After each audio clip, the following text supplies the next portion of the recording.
हाँ जी, अभी सभी लोग देखो बहुत कुछ सीखेंगे यहाँ पे हम लोग।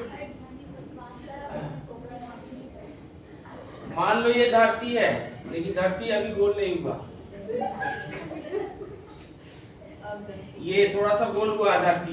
धरती का बीचों बीच से कौन सा रेखा जाता है? पहला प्रश्न तो यही बनेगा, धरती का बीचों बीच, धरती को दो भागों में बांटने वाली रेखा क्या कहलाती है? विषुवत रेखा कहलाती है। विषुवत रेखा, इसी को क्या बोलते हैं हम लोग? भूमध्य रेखा। और इंग्लिश में क्या बोलते हैं लोग? इक्वेटर। इक्वेटर, ठीक। तो और यहाँ पे क्या रेखा मिलेगा? छोड़ो, कर के रेखा तो मिलेगा, लेकिन रेखा के बारे में नहीं जान रहे हम लोग। यहाँ पे और यहाँ पे ये देखो, पूरब है, पश्चिम है, उत्तर है, दक्षिण है, दो ध्रुव है, एक नॉर्थ पोल है और एक क्या है?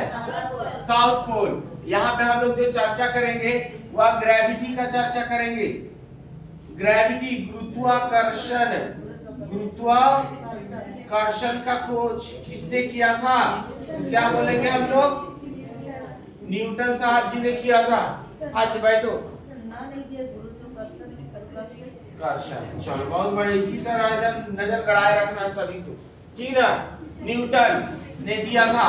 अच्छा, यहाँ पे एक कैपिटल जी होता है और एक स्मॉल जी होता है। इसका वैल्यू कितना होता है मालूम है? 6.67 into 10 to the power -11 newton metre square. Newton metre square per KG. Newton metre square per KG square. Search करो तो Rupesh, newton metre square per KG है या पर केजी स्क्वायर है? पर केजी स्क्वायर ही होना चाहिए। Newton metre square per KG square. हाँ, जुबान पे तो यही बैठा हुआ है। हाँ, अब एक ये जो होता है ना, इसको कहा जाता है सार्वत्रिक नियंत्रण, नियतांक। सार्वत्रिक नियतांक, इसका कहने का तात्पर्य है इसका मान कभी नहीं बदलता। इसका, हाँ, इसका मान कभी नहीं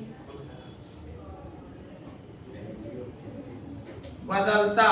यह धरती पर हमेशा एक समान इसका वैल्यू रहता है। 6.67 into 10 to the power -11 newton metre square per KG square. यह सार्वत्रिक नियतांक है, मतलब कि इसका मान कभी नहीं बदलता है, हमेशा एक जैसा रहता है। उसी तरह कैपिटल जी, स्मॉल जी का बात करेंगे तो इसका मान होता है 9.8 मीटर पर सेकेंड स्क्वायर ना। 9.8 मीटर पर सेकेंड स्क्वायर होता है।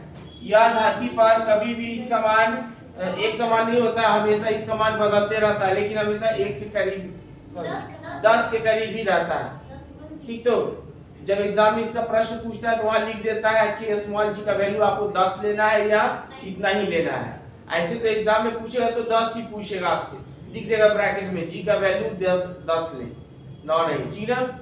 इसका मान परिवर्तित होते रहता है धरती पे। तो अब बात करते हैं धरती पे। धरती पे यह विषुवत रेखा है और ये दो पोल है, ये दो पोल है, ये नॉर्थ पोल है और ये साउथ पोल है। अगर देखो, सुनो मेरा बात को सुनो, धरती पर सबसे अधिक गुरुत्वाकर्षण अगर पूछे तो धरती के दोनों पोल पर, धरती के दोनों ध्रुवों पर या पोल पर गुरुत्वाकर्षण का मान सबसे अधिक होता है। गुरुत्वाकर्षण बल का मान धरती पे सबसे अधिक कहाँ होगा?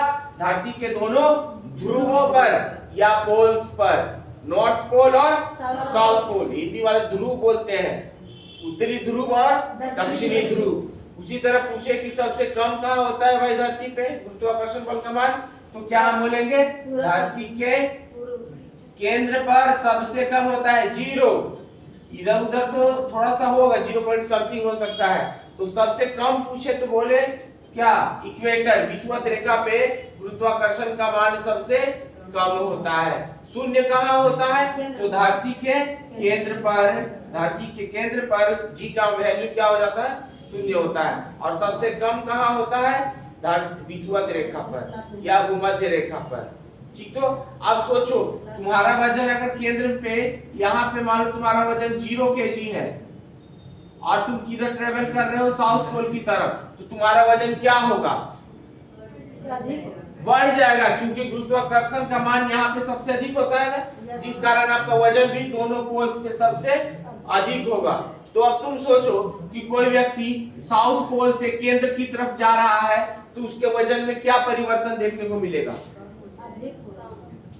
कम ना हो जाएगा? देखो ज्यादा से कम की तरफ जा रहा है ना जी, सोचो जरा सा, जा रहा है ना। उसी तरह कोई व्यक्ति केंद्र से नॉर्थ पोल की तरफ जा रहा है तो उसका भार में क्या चेंजेस देखने को मिलेगा? उसका भार बढ़ जाएगा। अब क्वेश्चन पूछता है ऐसे कि कोई व्यक्ति नॉर्थ पोल से साउथ पोल की तरफ जा रहा है तो उसके वजन में क्या परिवर्तन देखने को मिलेगा? कहां से? नॉर्थ पोल से साउथ पोल। तो आंसर क्या होगा? पहले तो नॉर्थ पोल से केंद्र तक पहुंचते समय उसका जो वजन हो जाएगा वह 0 हो जाएगा, मतलब घट जाएगा।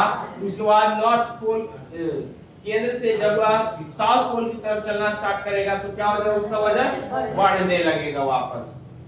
ठीक, तो समझ में आया आप क्या बोलना चाह रहे थे? छापो।